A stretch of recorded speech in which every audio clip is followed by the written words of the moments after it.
Hello students, आज के इस वीडियो में हम बात करने वाले हैं अपने रसशास्त्र के चैप्टर नंबर 2 परिभाषा की, जिसमें बहुत सारी चीज़ें हैं। जैसे इसमें वर्ड डेरिवेशन, औषध, भैषज, कल्पना, कषाय, पंचकषाय, योनि, संस्कार है। इसके बाद ये तो आप जब पढ़ेंगे रस महारस, उसमें ही ये सारे श्लोक आपके आ जाएंगे। तो आज मैं ये वाला पार्ट कवर नहीं करूँगी, ये पूरा आप पढ़ेंगे। ये वाली सारी चीज़ें मैं आपको बताऊंगी, ये वाली, ठीक है। बाकी सब मैं आपको बताऊंगी ये सारी चीज़ें, ठीक है। तो चलिए सबसे पहले हम शुरू करते हैं अपना ये वाला टॉपिक,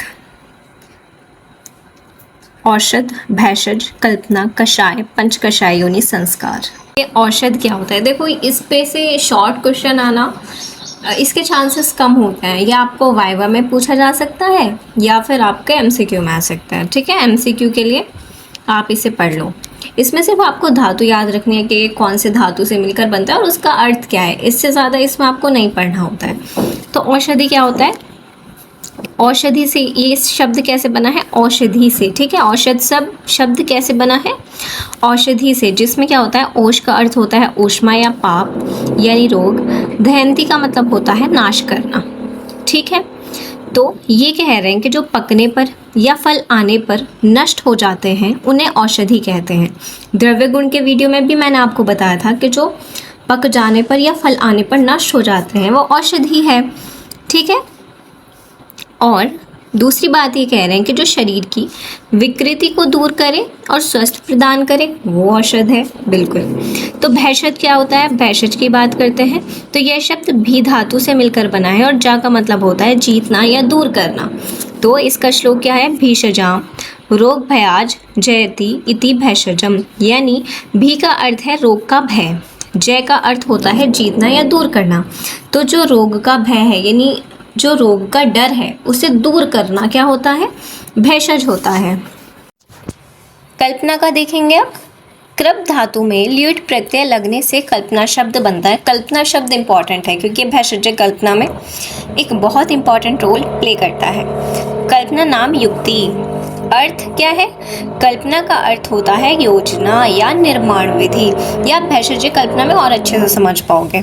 कच्चे द्रव्य की औषधि के रूप में बदलने की प्रक्रिया को कल्पना कहते हैं। जैसे स्वरस है, कषाय है, स्वरस, कल्क, क्वाथ, हीम, फांटी, ये सारी चीज़ें हैं, ठीक है, जिसके द्वारा औषध अनुकूल और प्रभावी बनाई जाती है। देखो, हमारे आसपास हर जगह पेड़ पौधे हैं तो वो औषधि ही तो है, लेकिन उन्हें किस तरह से यूज़ करना है, किस व्याधि में यूज़ करना है, यही तो युक्ति होती है, यही तो योजना है। और इसी योजना को कल्पना कहा जाता है। समझ आ गया? अब कषाय, कष धातु से इसकी उत्पत्ति मानी जाती है। इसका अर्थ क्या होता है? हिंसा या नष्ट करना। एक और इसे कहा जाता है कि ये गले में लगता है, गले को कष्ट देता है, तो इसीलिए इसे कषाय कहते हैं। तो आप एक बार इसे देख लीजिएगा। इसके बाद आता है कषाय योनि। योनि का मतलब होता है जो उत्पन्न करे, उत्पत्ति का आधार हो, ठीक है। तो योनि क्या होता है? उत्पत्ति। कषाय योनि। तो इसमें क्या हो गया? जिस रस के आधार पर कषाय यानी औषधि बनाई जाती है उसे कषाय योनि कहते हैं। और वो क्या है? मधुर, अम्ल, लवण नहीं है, कटु, तिक्त और कषाय क्यों नहीं है? अब सवाल यह है कि भाई लवण के साथ इतना अन्याय क्यों? तो ये बात इसमें बोल रहे हैं क्योंकि लवण रस में घुलनशील है और इसकी पृथक कषाय कल्पना जैसे स्वरस आदि संभव नहीं होती है, इसलिए इसे योनि नहीं गिना जाता। भाई लवण है, आप कल्पना वो कहते हैं जिसके आप मतलब कि और भी बहुत सारी चीज़ें आप बना सको।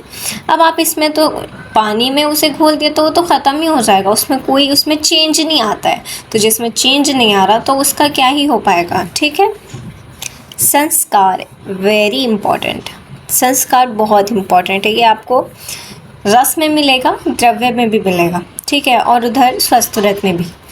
व्युत्पत्ति सम उपसर्ग से, क्री धातु से और घै प्रत्यय से, तीनों चीज़ें सम उपसर्ग से, क्री धातु से, घै प्रत्यय से संस्कार शब्द उत्पन्न होता है। वेरी इंपॉर्टेंट श्लोक है ये, याद कर लीजिएगा। संस्कारो ही गुण अंतराधानम उच्यते। गुण का आधान करना ही संस्कार है, यानी नए गुण की उत्पत्ति करना संस्कार कहलाता है। एक बार आप इसे पढ़ लेंगे। हाँ, आपको ये वाले नोट्स हमारे टेलीग्राम चैनल रॉयल आयुर्वेद पर मिल जाएंगे। तो देखो इसका सारांश क्या है। औषध रोगों का नाश करती है, द्रव्य का प्रभाव है, बिल्कुल ये आप समझ जाएंगे। भयशय क्या होता है, भय, जो रोग का भय है उसे दूर करना, यानी चिकित्सा का साधन है। कल्पना क्या है, निर्माण विधि, युक्ति है, प्रक्रिया है, एक प्रक्रिया है कि जिस प्रक्रिया से आप उन आसपास के पेड़ पौधों को आप अलग अलग फॉर्म में ढालकर उन्हें यूज़ करते हो। कषाय क्या होता है, दोषों का शमन, औषध का स्वरूप होता है। कषाय योनि क्या होता है, उत्पत्ति का आधार, और ये रस के बेसिस पर 5 होती है। मधुर, अम्ल, लवण नहीं होता है, कटु, तिक्त और कषाय। संस्कार क्या होता है, संस्कारो ही नाम विशेष गुण अंतराधानम, ठीक है। तो गुण का आधान करना, गुण का परिवर्तन करना या फिर नए गुण की उत्पत्ति करना। अगर आपको इसके नोट्स चाहिए तो ये आपको इस नाम से मिलेंगे, औषध, भैषज और कल्पना के नाम से। इसके बाद हम वापस आते हैं अपने परिभाषा के टॉपिक पर। बाकी आगे के नोट्स आपको मिलेंगे परिभाषा वाले पीडीएफ में, ठीक है। तो चलिए अब हम देखते हैं परिभाषा। तो परिभाषा का महत्व क्या होता है वो सबसे पहले देखेंगे। परिभाषा क्या होती है, जो शास्त्र में गुप्त, अप्रकट या किंचित या संदिग्ध जो शब्द होते हैं उन्हें स्पष्ट करना और निश्चित उनका अर्थ बताना। देखो जब आप कोई भी बुक पढ़ते हो तो उससे पहले आपको उसके जो वर्ड्स हैं, हार्ड वर्ड्स, ऐसा समझ लो कि जो हार्ड वर्ड्स आप पहले जान लोगे तो आपको शास्त्र पढ़ने में परेशानी नहीं होगी। तो ये बता रहे कि रस शास्त्र को जब आप शुरू करते हो तो आपके लिए ये सारी चीज़ें जानना ज़रूरी है, परिभाषा वाले जो चैप्टर में दी गई हैं। तो सबसे पहले आता है आवाप, ढालन और निर्वाप। याद करेंगे अडानी से, आवाप, ढालन और निर्वाप। आवाप और ढालन ये दोनों का पेयर है, ठीक है। पिघालना और उसमें चूर्ण मिक्स करना। तो आवाप क्या होता है, जब आप धातु, उपधातु आदि को पिघालते हैं। याद रखेंगे तपाना और पिघालना अलग चीज़ है। तपाने का मतलब होता है बच्चों रेड हॉट करना, यानी उसे लिक्विड फॉर्म में नहीं लाया जा रहा, सिर्फ रेड हॉट किया जा रहा है। पिघालने का मतलब है कि ये लिक्विड फॉर्म में आ गया, समझ आ गया। अब आवाप में उसे पिघाल कर उसमें चूर्ण मिक्स की जाती है, समझ आया। आवाप में उसे पिघाल कर उसमें चूर्ण मिक्स की जाती है और ढालन में उसे पिघाल कर उसे द्रव में डाल दिया जाता है। समझो, इसे पिघाल दिया और इसके जब ये पिघल गया, मान लो देखो इस तरह ये कोई हमारा एक पिघला हुआ है, इसमें फिर हमने चूर्ण डाल दी तो ये हो गया आवाप। ढालन क्या होता है, इसमें कोई जैसे मान लो गोमूत्र है, ठीक है, फिर हमने जो इसे पिघाला था वो इसमें डाल दिया तो ये होता है ढालन, द्रव में डालना। और इसे कहा जाता है कि द्रव में डालकर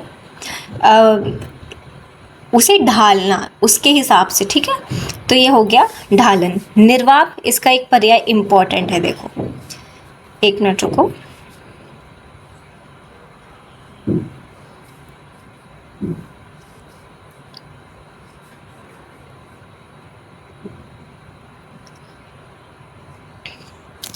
ठीक है, ढालन।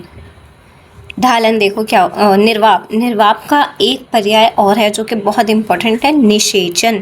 क्या होता है निषेचन, आपको ये श्लोक में मिलेगा जब आप लौह आदि धातु का शोधन पढ़ोगे तो वहाँ पर उस श्लोक में निषेचन शब्द का यूज़ किया गया है। निर्वाप या फिर निषेचन क्या होता है, उसे तपाना है यानी रेड हॉट करना है, समझ आ रहा है। रेड हॉट करके द्रव में बुझाना है, समझ आ रहा है। इन दोनों में क्या फ़र्क है, इसमें चूर्ण है, इसमें द्रव है। अब इन दोनों में क्या फ़र्क है, इन दोनों में द्रव में ही डालते हैं लेकिन इसमें पिघालना है, इसमें तपाना है। याद कैसे करोगे, अडानी से आवाप, ढालन और निर्वाप, समझ आ गया होगा। इसके बाद आता है भावना। भावना क्या होता है, ये एक आपका इस तरह का खल्व होता है, ठीक है। अब आपने इसमें चूर्ण डाली और ऊपर से थोड़ा पानी डाला और आपने इसे ऐसे चला के इसे मिक्स कर दिया, मर्दन कर दिया, है ना, ऐसे ऐसे ऐसे ऐसे चला के मर्दन करना। खल्व में उसे सुखा देना। जो आपने द्रव डाला फिर वो सूख जाएगा जब आप उसे मर्दन करते रहेंगे, तो इसी सुखाने को भावना कहते हैं। आपने एक बार द्रव डाला, वो सूख गया, तो उसे कहेंगे एक भावना। फिर आपने दोबारा द्रव डाला, दोबारा मर्दन किया, वो फिर से सूख गया, उसे कहेंगे दो भावना।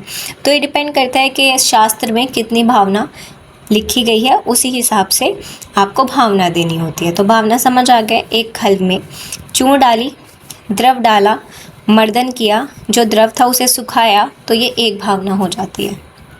ठीक। अब आता है जारणा। इसकी डेफिनेशन याद करना बहुत इंपॉर्टेंट है, श्लोक याद कर लेंगे। ठीक है। जारणा ही नाम कालन पातन व्याति रेकीण करके एक श्लोक है। ये क्या होता है? यंत्र के द्वारा होता है, जिसमें पारद और गंधक आदि द्रव्यों को जीर्ण करना होता है, यानी पकाना होता है। समझ आ गया कि पारद के साथ गंधक आदि किसी भी द्रव्य को जीर्ण करना, पकाना क्या कहलाता है? जारणा। ये आप एक बार देख। वैसे तो अगर जब भी मैं पारद आपको पढ़ाऊंगी तो उसमें ये डिटेल में मैं आपको बताऊंगी। यहाँ पर बस आप इतना याद रखोगे कि पारद के साथ किसी भी द्रव्य को, यानी गंधक आदि द्रव्य को जीर्ण करना जारणा कहलाता है। अब मूर्छना क्या होता है? मूर्छना तो निश्चित व्याधिनाशक शक्ति उत्पन्न करना, निश्चित व्याधिनाशक शक्ति या फिर विशिष्ट रोगनाशक शक्ति उत्पन्न करना। ये एमसीक्यू में पूछा जाता है, मोस्ट इम्पॉर्टेंट है। ठीक है कि मूर्छना क्या होता है भाई? तो मूर्छना ना से आ जाएगा, निश्चित व्याधिनाशक शक्ति उत्पन्न करने को मूर्छना कहते हैं। और मूर्छना क्या होता है कि जब पारद अपनी गुरुता और चंचलता को त्याग कर कज्जली जैसा हो जाता है। अब होता कैसे है देखो, समझो। एक खल में लिया, जैसे मैंने आपको बताया था भावना में, वहाँ पे आपने पारद डाला, उसे मर्दन आप करते रहे, जब तक आपने उसे मर्दन किया, जब तक वो गुरुता और चंचलता को त्याग ना कर दे। क्योंकि हम जानते हैं कि पारद भागा फिरता है, बहुत चंचल है, वो एक जगह बैठता नहीं है। तो जब वो बिल्कुल स्थिर हो जाए, अपनी गुरुता को त्याग दे, तो और कज्जली जैसे यानी काजल जैसा काले वर्ण का हो जाए, तब उसे, उस प्रोसेस को मूर्छना कहते हैं। और मूर्छना का उद्देश्य क्या होता है? निश्चित व्याधिनाशक शक्ति को उत्पन्न करना। ठीक है। अब आता है शोधन। शोधन क्या होता है? मल दूर करना या फिर मल का नाश करना। शोधन क्या होता है? मल को दूर करना या फिर मल का नाश करना। अभी किस किस प्रोसेस से हो सकता है? अडानी जो मैंने आपको पढ़ाया, अवाप, ढालन, निर्वाप, भावना, स्वेदन, मर्दन, इन सारी प्रोसेस से शोधन किया जाता है। डिफरेंट द्रव्य के लिए डिफरेंट प्रोसेस है। समझ आ गया? अब मारण। मारण क्या होता है? जो आपने शोधन किया है, हमेशा शोधन के बाद मारण होता है। ठीक है।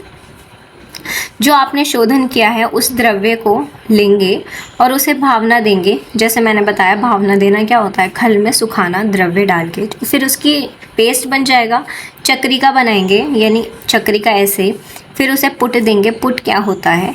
एक शराब ऐसे रखेंगे और फिर यहाँ पर चक्रिका रखेंगे, फिर इसे दूसरे शराब से कवर कर देंगे। शराब बोले तो आप दिए की तरह समझ सकते हो, दिया है एक, ठीक है, मिट्टी का। फिर वहाँ पे रख देंगे चक्रिका, फिर इसे ऊपर से भी एक दिए से कपड़ मिट्टी कर देंगे। 7 बार इसे, इसका जो बंधन है 7 बार कपड़ मिट्टी करके, यानी कपड़ मिट्टी मतलब कपड़ा प्लस मुल्तानी मिट्टी।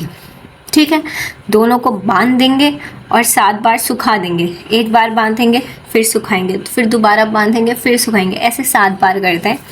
फिर उसे पुट देंगे। पुट आप पढ़ेंगे, पुट मैं आपको बताऊंगी, वीडियो बनाऊंगी जब, तो पुट देते हैं। उसके बाद चक्रिका की चूर्ण कर लेते हैं और वही भस्म बन जाती है, यानी एक पाउडर फॉर्म, जिसे भस्म कहते हैं, क्योंकि ये अग्नि की प्रक्रिया से हुआ है। और अगर अग्नि के बिना ही हम भावना देते हैं तो उसे पिष्टि बोलते हैं। इसमें जैसे प्रवाल पिष्टि हम बनाते हैं, ठीक है, तो ये मारण कहलाता है। अब अमृतीकरण क्या होता है? देखो, शोधन हमने क्यों किया? ताकि जो उसका दोष है, मल है, वो दूर हो जाए। मारण हमने कर दिया कि उसकी भस्म बन गई है। अब भस्म करने के बाद भी अगर कुछ, देखो ये एक बात याद है, मारण को भस्मीकरण भी कहा जाता है। मैं लिख देती हूँ,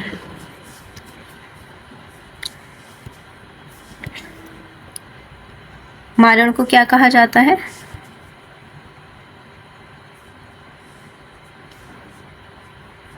भस्मीकरण, मारण को भस्मीकरण भी कहा जाता है। याद रखेंगे।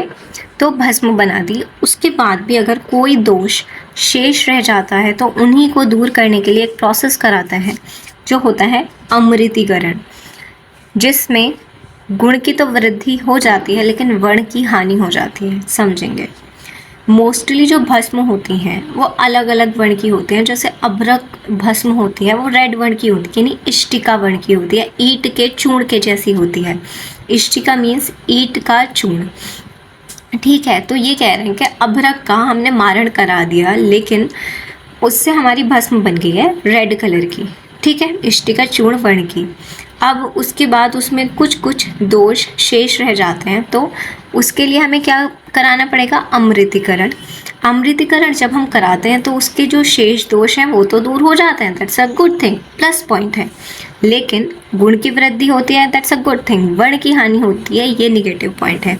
जहाँ पर मारण से इसका हमें रेड कलर की भस्म ऑब्टेन हो रही थी, यहाँ पर वो ब्लैक हो जाती है। अब क्योंकि इसका जो नेचुरल कलर है वो रेड होना चाहिए, इष्टिका वर्ण होना चाहिए, अमृतीकरण कराने के बाद तो वो कैसा हो गया, काला हो गया। तो अब वापस से उसमें रेड कलर उत्पन्न करने के लिए हम क्या कराते हैं, लोहितीकरण। लोहित मतलब रक्त, तो रक्त वर्ण उत्पन्न करने के लिए भस्म में लोहितीकरण कराया जाता है। सवाल आपसे वाइवा में पूछेगा, बहुत बार ये क्वेश्चन आएगा, आपके PATT में आएगा कि अमृतीकरण क्यों कराते हैं। तो ये याद कीजिएगा कि शेष दोष, ऐसा नहीं कि दोष दूर करें, भाई दोष तो शोधन में दूर हो चुके हैं, शेष दोष दूर करने के लिए किया जाता है अमृतीकरण, जिससे फायदा होता है गुण की वृद्धि लेकिन माइनस हो जाता है, निगेटिव काम होता है वर्ण की हानि। और इस वर्ण की हानि को वापस से उत्पन्न करने के लिए लोहितीकरण कराया जाता है ताकि इससे रेड कलर की भस्म यानी इष्टिका वर्ण की भस्म बन सके। इसके बाद आता है बच्चों सत्वपातन। क्या होता है, देखो सत्व का मतलब होता है सार यानी एक्सट्रैक्ट, ठीक है, एक्सट्रैक्ट। अब पातन मतलब, पातन मीन्स गिरना, नीचे को गिरना, ग्रेविटी की वजह से, ये होता है पातन। तो सत्व पातन, सत्व का, उसके सार का हमें प्राप्त होना, तो वो क्या होता है, सत्व पातन। कुछ द्रावक गण की औषधि को जब हम धातु रत्न आदि के साथ मर्दन करते हैं, जो भी गण उन्होंने कहे हैं वो वाले गण, द्रावक गण ले लो फॉर एग्जाम्पल। द्रावक गण की औषध को जब हम धातु रत्न आदि के साथ मर्दन करके चक्रिका बनाकर मूषा में रख कर तीव्र धमन करते हैं तो उसका सार प्राप्त हो जाता है। इसे ऐसे समझो, कैसे समझोगे, देखो वेट एक मिनट रुक जाओ बच्चों, देखो यहाँ पे आप समझोगे, यहाँ पे समझाती हूँ, साइड में जगह है, ये है। देखो सबसे पहले आप क्या करोगे, मैंने जैसा आपको बताया था कि ये होता है शराव, ये शराव, इसमें आपने रखा चक्रे का, फिर आपने इसको दे दिया पुट, ये हो गया आपका पुट, इसमें आपने जितने भी उपले थे वो आपने रख दिए, ये होता है पुट देना। अभी ये कह रहे हैं कि सत्वपातन की, यहाँ पर ये बात करें कि सत्वपातन में इन्होंने चक्रिका बना दी। उसके बाद ये कर रहे हैं कि मूषा इस तरह का एक कोष्ठी होती है, उसमें हम इसको रखते हैं शराब को, और उससे हमें नीचे एक सत्व प्राप्त होता है, वो कहलाता है सत्वपातन, यानी जो उसका एक्सट्रैक्ट है वो प्राप्त करना सत्वपातन कहलाता है। समझ आ गया, किसी भी चीज़ का एक्सट्रैक्ट। अब आप ये कैसे समझोगे, ये मैं बताती हूँ आपको। ये आपके पास वो है, मौसमी है, ठीक है, एग्जाम्पल। अब आपको इसका एक्सट्रैक्ट निकालना है यानी कि जूस, तो आप इसे क्या करोगे, जूसर में वो जो मशीन आती है जो आप देखते हो, तो उसमें आप इसे निकालोगे मशीन में और वहाँ से आपको जूस प्राप्त हो जाएगा। तो सेम वैसे ही है कि यहाँ पे आपने इसको रखा और यहाँ पे आपको इसका रस मिल गया, एकदम सत्व, यानी इसका सार आपको मिल जाता है, ठीक है। तो ये बात थी। इसके बाद कज्जली, तीव्र धमन करते हैं। देखो ये लिक्विड हो जाता है। तुम सोचो कि कोई भी चीज़ नीचे गिरेगी तो सॉलिड नहीं होगी। इसमें ये यहाँ पे जो भी मेटल रखा है ना, उस पर इतना ज़्यादा high temperature, very high temperature. अरे वो नहीं था, मेटलर्जी वाला चैप्टर नहीं है हमारा नीट में, तो वही मेटलर्जी यहाँ पे करते हैं। समझ आ रहा है, कोरिलेट कर पा रहे हो? मेटलर्जी में जो हम टेम्परेचर होता था उसमें फर्नेस, मुझे नाम याद नहीं आ रहा है एग्जैक्टली, कि ब्लास्ट फर्नेस शायद उसे बोलते हैं। तो ऊपर मतलब टेम्परेचर की रेंज अलग अलग होती है। तो वैसे ही यहाँ पर है, वही चीज़ है कि यहाँ से हमने रखा और यहाँ से उसका एक्सट्रैक्ट निकल के हमारे पास इकट्ठा हो जाता है। ठीक है, उम्मीद है कि मैं समझा पाई हूँ। ठीक है, समझ आ गया होगा आपको।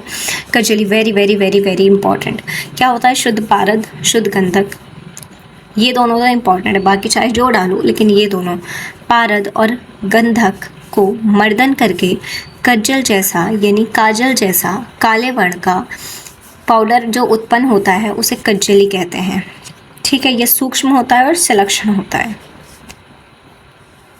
अब एक बात है शुद्ध आवृत और बीजावृत, ये सत्वपातन की बात कर रहे हैं। एक बार देख लो फिर मैं बताती हूँ। शुद्ध आवृत होता है श्वेत वर्ण का धातु का सत्व। बीज आवृत होता है बीज की प्रोसेस, धमन करते हुए द्रवित जब द्रव्य होता है उसमें विशिष्ट वर्ण की ज्वाला उत्पन्न होती है। बीज आवृत के बाद ही शुद्ध आवृत आता है। अब इसे ऐसे समझोगे, ध्यान से देखिएगा। देखो यहाँ पर आपका ये है कि जिसमें आपने रखा है कि आपको इसका सत्व प्राप्त करना है, ये आपका रखा है, ऐसे नहीं बनाएंगे। ये आपने रखे हैं शराब, इसमें आपका रखा है चक्रिका। ठीक, अब क्या होगा कि जब आपने अग्नि दी है, अग्नि दे रहे हो ना आप यहाँ से अग्नि, ठीक है, अग्नि दे रहे हो, टेम्परेचर बढ़ रहा है सब। तो अब जब यहाँ पे टेम्परेचर बढ़ रहा है तो धीरे धीरे बढ़ रहा है, धीरे धीरे वो मेल्ट हो रहा है। तो स्टार्टिंग के फेज़ में क्या होता है कि जब यहाँ पे टेम्परेचर बढ़ेगा तो अलग अलग तरह की ज्वाला उत्पन्न होती है, कभी नीली, कभी लाल, कभी पीली, इस तरह की।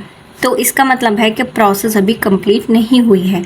जब यहाँ से वाइट फ्लेम यानी सफ़ेद ज्वाला उत्पन्न हो जाए तो हमें समझना चाहिए कि ये प्रोसेस कंप्लीट हो चुकी है और हमारा जो सत्व है वो निकल चुका है। तो यही यहाँ पर कह रहे हैं कि जो शुद्ध आवृत है वो श्वेत वर्ण की होती है, यानी धातु का सत्व हमें प्राप्त हो जाता है। और बीज आवृत क्या होता है कि जब हम धमन करते हैं, तीव्र धमन करते हैं, तो वो द्रवित होता है और जिसकी वजह से उसमें विशिष्ट वर्ण की ज्वाला लाल, पीली, नीली जैसी भी तो वो रहती है। सबसे पहले स्टेज कौन सी आएगी? बीजावृत होगी, क्योंकि शुद्धावृत तो फिनिश है, बताता है कि भाई काम ख़त्म हो गया है अब आपका। ठीक है, ये स्टार्टिंग शुरू से एंड से पहले पहले की प्रोसेस होती है। मोस्ट इम्पॉर्टेंट आता है ध्रुति। ठीक है, एक्चुअली परिभाषा में जितनी भी परिभाषाएं हैं वो सारी ही बहुत ज़्यादा इम्पॉर्टेंट है। तो ध्रुति क्या होता है? विशिष्ट औषध के साथ तीव्र धमन करने पर द्रव अवस्था में रह जाए। अब ये कैसा समझोगे? देखो इसे समझोगे आप, यहाँ पर मैं बनाती हूँ। ये है आपके पास ध्रुति, आपके पास कोई मेटल है, ये रहा, ठीक है, ये कोई एकदम ठोस। अब ये आपके पास मान लो कि ये कौन सा धातु है? लौह धातु है, मान लेते हैं ये लोहा है। अब आपके पास ये सॉलिड होता है, लिक्विड तो होता नहीं है लोहा। तो अब आप इसे कुछ ऐसी औषध के साथ हीट करते हो, ऐसी औषध के साथ आप इसे हीट करते हो कि ये कैसी फॉर्म में आ जाए? रूम टेम्परेचर पर भी ये कैसा रहे? लिक्विड रहे। रूम टेम्परेचर पर भी ये कैसा रहे? लिक्विड रहे, रूम टेम्परेचर पर भी। समझ आ गया? तो यहाँ पर मैं लिख दूँ अगर कि औषध, औषध, ऐसी औषध प्लस, ठीक है, समझ आ रहा है मैंने क्या लिखा है? देखो मैं बोल रही हूँ कि जो लोहा होता है वो सामान्य अवस्था में तो कैसा कलर का कैसा होता है, सॉलिड होता है, समझ आ गया, सॉलिड है। लेकिन मैंने उसे इस तरह की औषध के साथ मिक्स करके उसे इतना हीट किया है कि वो फिर वापस लिक्विड हो गया और फिर कभी सॉलिड नहीं होता है और रूम टेम्परेचर पर भी वो लिक्विड ही रहता है। तो इस लिक्विडिफिकेशन को द्रुति कहते हैं। द्रुति मतलब द्रव हो गया, वो लिक्विड हो गया, द्रव अवस्था आ गई है उसकी, और फिर वो वापस सॉलिड नहीं बनता है। क्योंकि नॉर्मल रूम टेम्परेचर पर लोहा क्या होता है, सॉलिड, लेकिन हमने उसे इतनी हीट और ऐसी औषधियों के साथ मिलाया है और उसे धमन किया है कि अब वो वापस सॉलिड नहीं होता, लिक्विड अवस्था में ही रहता है। अब इसके 5 लक्षण हैं, वेरी इंपॉर्टेंट। द्रुति इंपॉर्टेंट है।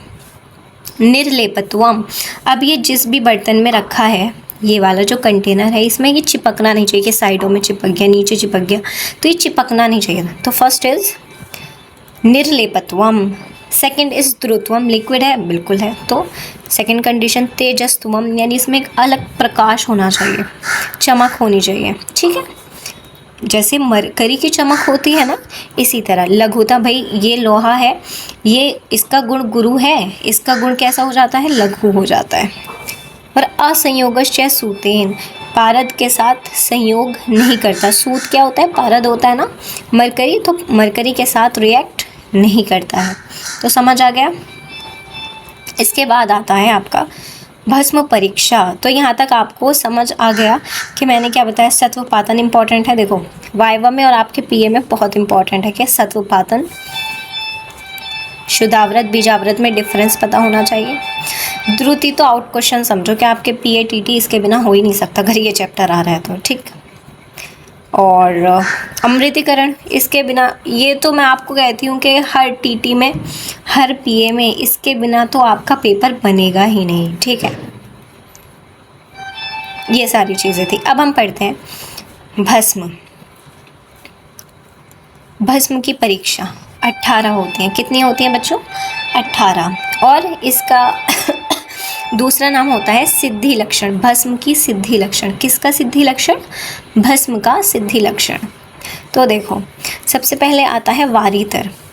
तर्जनी और अंगूठा से जल पे डालने पर तैरती रहती है। देखो वारी किसको कहते हैं, जल को। देखो यहाँ पर मैं बना देती हूँ ताकि आपको समझने में आसानी रहे। ये आपने एक कंटेनर में पानी भरा, ठीक है बच्चों। अब मैं दूसरा कलर लेके आपको समझाऊं। फिर मैंने इस पे डाल दी भस्म, तो वो भस्म ये भस्म है, ठीक, ये क्या है, भस्म है। ये भस्म इसके ऊपर ही तैर रही है, डूब नहीं रही है। ये भस्म इसके ऊपर ही तैर रही है, डूब नहीं रही है। तो इसका मतलब ये वारीतर है, ये पानी में डूब नहीं रही है। तो ये बात थी वारीतर की। निस्तरंग जल पर डालने पर तैरती रहती है। निस्तरंग मतलब एक स्टेबल वाटर है, ठीक है, चलता फिरता पानी नहीं है, स्टेबल वाटर है, रुका हुआ। स्टेबल नहीं, स्टेगनेंट वर्ड यहाँ पर अच्छा रहेगा। स्टेगनेंट वाटर है, स्टेगनेंट, ठीक है, स्टेगनेंट वाटर में डाली है और ये भस्म डूब नहीं रही है। समझ आ गया वारीतर क्या होता है। वारी यानी पानी, पानी के ऊपर तर मतलब तैरना, समझ लो, ऐसे याद कर लो कि वारीतर वो होती है जो पानी के ऊपर तैरती है।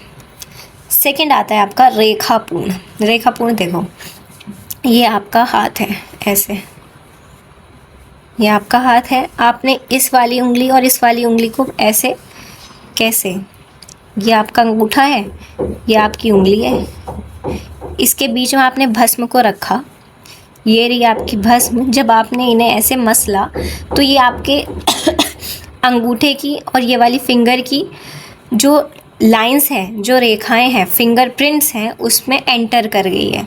तो इतना सूक्ष्म है ये कि वो आपके फिंगरप्रिंट्स में एंटर कर गई है। तो इसे ही कहते हैं रेखापूर्ण। जब आप इन्हें रगड़ते हो तो ये आपके रेखाओं में प्रवेश कर जाता है और इसी वजह से इसे रेखापूर्ण कहते हैं। साथ में मृत लौह पढ़ेंगे। मृत लौह क्या होता है, रेखापूर्ण पोंछने पर भस्म का अंश रह जाए। अब आपने ये हाथ से मसला तो क्या हुआ कि जब आपने ऐसा समझेंगे कि ये आपने इसे कपड़े से साफ़ कर दिया, लेकिन उसके बाद भी आपके फिंगर पर कुछ अंश रह जाते हैं भस्म के, तो इसे आप कहेंगे मृत लौह। यानी ये बढ़िया है एकदम, कि इतनी सूक्ष्म है कि आपने कपड़े से साफ़ भी कर दिया है फिर भी वो नहीं साफ़ हो रही है। इसका मतलब ये कि इतनी ज़्यादा सूक्ष्म है, तो जितनी ज़्यादा सूक्ष्म होगी उतनी ही अच्छे से वो हमारे शरीर में फैल पाएगी। इसीलिए मृत लौह बहुत अच्छी भस्म होती है, मानी जाती है। फिर आता है ऊनम। ऊनम यानी उत्तम। वारितर भस्म, देखो वारितर है तो ऑलरेडी बढ़िया है कि वो डूब नहीं रही है। उत्तम उससे भी, और उसका एक तो टेस्ट है कि भाई तुम्हें पानी के ऊपर तैरना है, और वो कह रहे हैं कि भाई वज़न लेके तैर के दिखाओ, ये और बढ़िया चीज़ है। तो यहाँ पर ये आपने भस्म ये थी, इसके ऊपर आपने इस पे रख दिया है कि लो, ये आपने गेहूं के दाने डाल दिए भस्म के ऊपर। अब भी भस्म अगर नहीं डूब रही है तो उसका मतलब वो एकदम उत्तम है, बढ़िया है, कि गुरु द्रव्य यानी धान्य भी आपने डाल दिया और उसके बाद भी वो पानी में नहीं डूबी है, मतलब आपकी भस्म एकदम बढ़िया बनी है। से लक्षणता, अंगूठा तर्जनी उंगली के, अंगूठा क्या होता है, अंगूठा तो यही है, और तर्जनी फिंगर ये वाली है, ठीक। अंगूठा और तर्जनी उंगली के बीच रगड़ने पर चिकनी और सूक्ष्म लगे खुरद, जब आप उन्हें रगड़ो तो आपको एक बिल्कुल फाइन पेस्ट लगे, ऐसा नहीं है कि आपको खुरदुरा खुरदुरा लग रहा है, तो यही होता है सलक्षणता। ये मैंने आपको कज्जली के फॉर्मेशन में भी बताया था कि सलक्षण होती है और सूक्ष्म होती है। सूक्ष्मता आसानी से अवशोषित, यानी जितनी सूक्ष्म होगी उतने अच्छे से ही एब्जॉर्ब हो जाएगी, जैसे मैंने आपको बताया था मृत लौह में, ठीक है। देखो मृत लौह में क्या कह रहे हैं कि पोंछने पर भी नहीं वो साफ हो रही है, तो मृत है एकदम बढ़िया सूक्ष्म। अंजन सन्निभ, यानी सन्निभम मतलब होता है जैसे, सदृश, अंजन के जैसी काली होती है। दंताग्रेन कचकत भवती, भस्म जो है दांत में चबाने पर कचकच ना करे, के केतकी रज सदृश हो। देखो जब आप एक, जैसे मैंने ये बताया है कि कहाँ गया वो पॉइंट, हाँ ये रहा, सिलक्षणता में कि इतनी वो चिकनी और सूक्ष्म होनी चाहिए, खुरदुरी नहीं होनी चाहिए। तो जब आप उसे मुंह में रखो और उसे खाओ तो वो एकदम चिकनी सूक्ष्म होनी चाहिए। आप दांत से उसे चबाओ तो कच नहीं करनी चाहिए। इसका मतलब क्या है कि उसमें बड़े पार्टिकल्स भी प्रेजेंट हैं। वर्ण की बात करें तो सबका एक निश्चित वर्ण होता है, जैसे अभ्रक का इष्टि का वर्ण मैंने आपको बताया था, किस में बताया था, अमृतिकरण में बताया था। अवामी यानी आपने भस्म का सेवन किया और आपको वमन हो गई, तो ऐसी भस्म नहीं होनी चाहिए, ठीक है। तो वमन ना हो भस्म से, अवामी होनी चाहिए। अपुनर्भव, अपुनर्भव इम्पॉर्टेंट है, ठीक है। मैं लिख देती हूँ, है ना, इम्पॉर्टेंट है ये।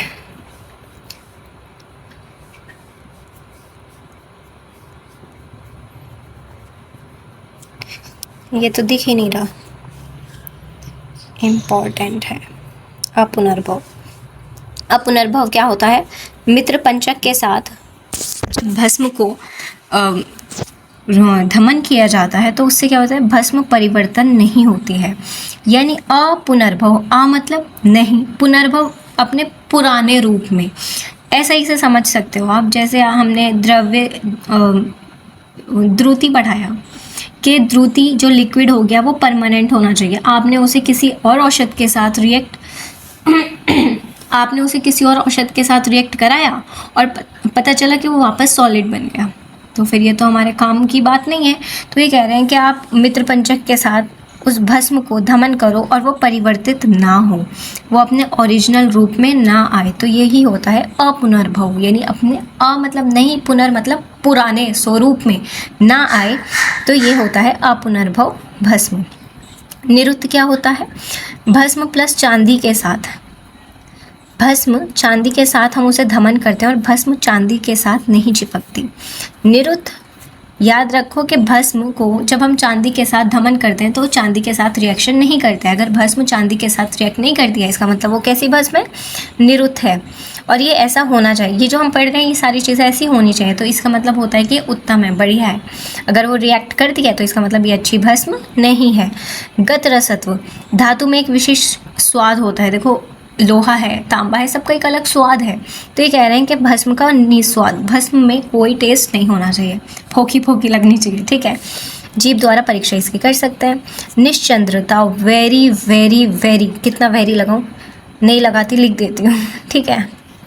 Very very very important.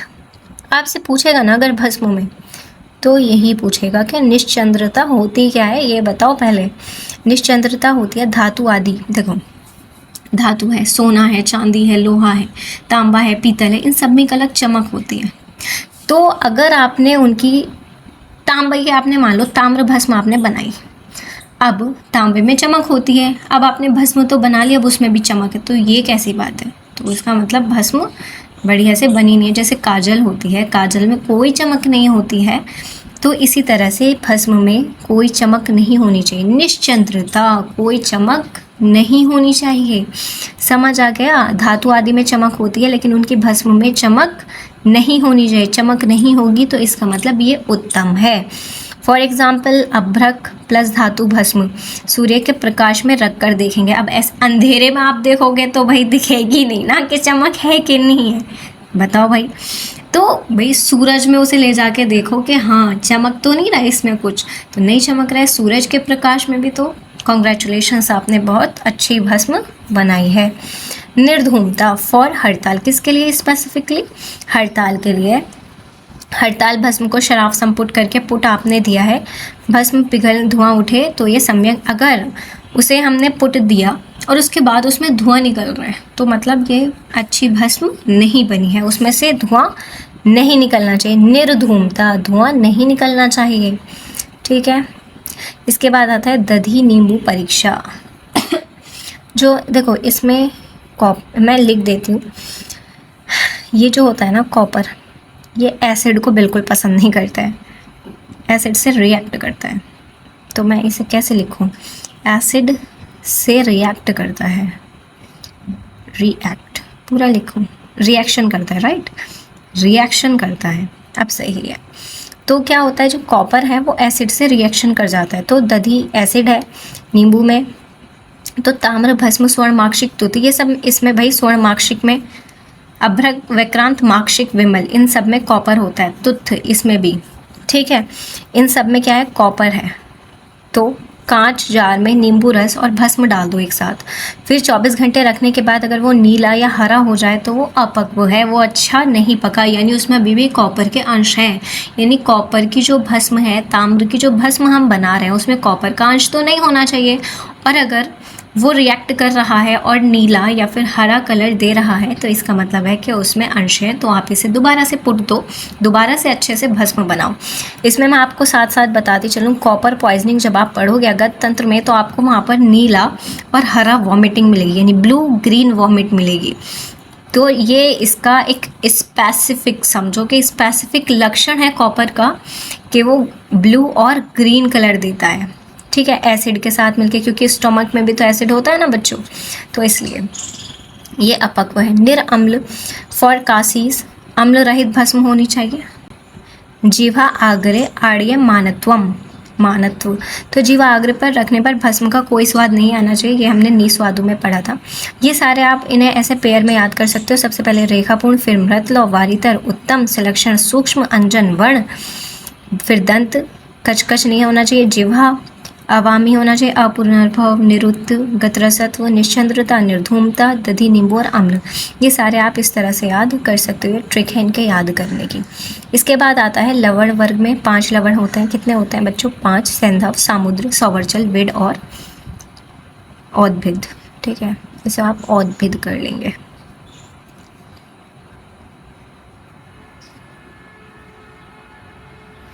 औद्भिद, ठीक है, औद्भिद।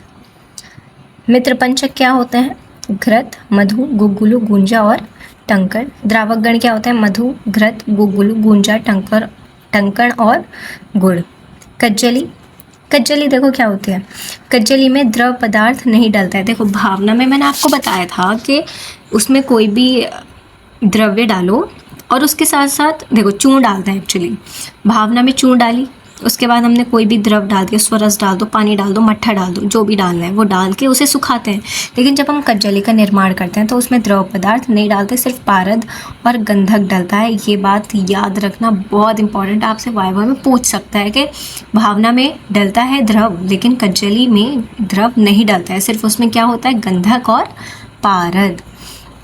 मर्दन करने पर काला वर्ण का कज्जल समान कृष्ण वर्ण का चूर्ण बनता है, उसे ही क्या कहते हैं, कज्जली। इसके पर्याय क्या है, कज्जल और कज्जली का उपयोग क्या है, रस निर्माण में, धातु मारण में इसका यूज़ होता है। बाकी जब आप आगे पढ़ेंगे ना रस में तो आपको ये समझ आ जाएगा।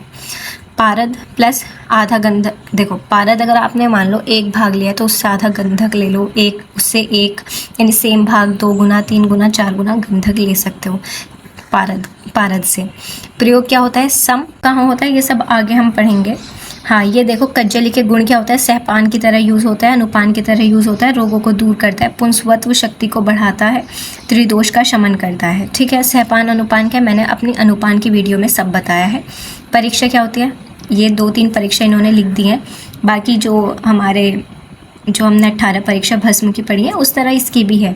चमकनी होनी चाहिए, चिकनी होनी चाहिए, सूक्ष्म होनी चाहिए, संलक्षण होनी चाहिए, वही सब। योग किस किस योग में यूज़ होती है ये सब भी आप आगे पढ़ोगे। यहाँ तो मैंने 2-4 लिखे के रस परपटी, रस सिद्धूर, मकर ध्वज और सिद्ध मकर ध्वज। अब हम बात करते हैं चैप्टर के लास्ट टॉपिक की, रुद्र भाग और धन्वंतरी भाग। इसमें क्या कह रहे हैं कि व्यापारी लोगों से जो औषधियाँ वैद्यों या उनके रोगियों के द्वारा खरीद ली जाती है उनके मूल्य का 11वां भाग वैद्य लोग व्यापारी से वसूल करते हैं। कितना भाग, बस इसमें भाग याद रखना है, 1/11 भाग। ठीक है, 1/11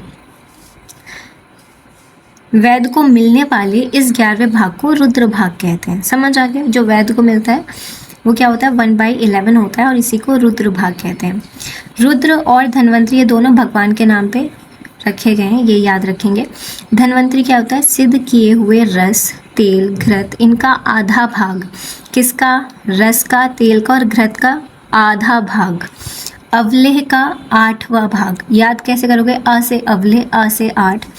तथा सभी प्रकार की धातुओं की भस्म का, काष्ठ औषधियों के चूर्ण का, वटी, मोदक आदि का 7वां भाग। समझ आ गया, इसका आधा, इसका 1/8 और इसका 1/7 भाग।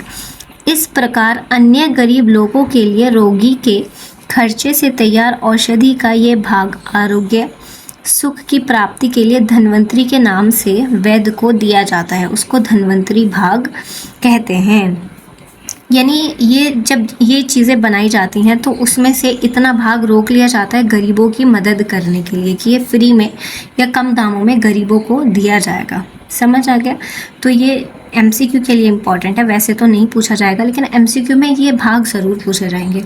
और ये दोनों नाम भगवान के नाम पे रखे गए हैं जैसे इन्होंने बताया। तो यहीं पर ख़त्म करते हैं इस वीडियो को। अगर आपको इसके नोट्स चाहिए तो हमारे चैनल आयुर्वेद, रॉयल आयुर्वेद पर आपको मिल जाएंगे। वीडियो को लाइक कीजिए, शेयर कीजिए और चैनल को सब्सक्राइब कीजिए ताकि आप आने वाली वीडियो मिस ना कर पाएँ। Thank you.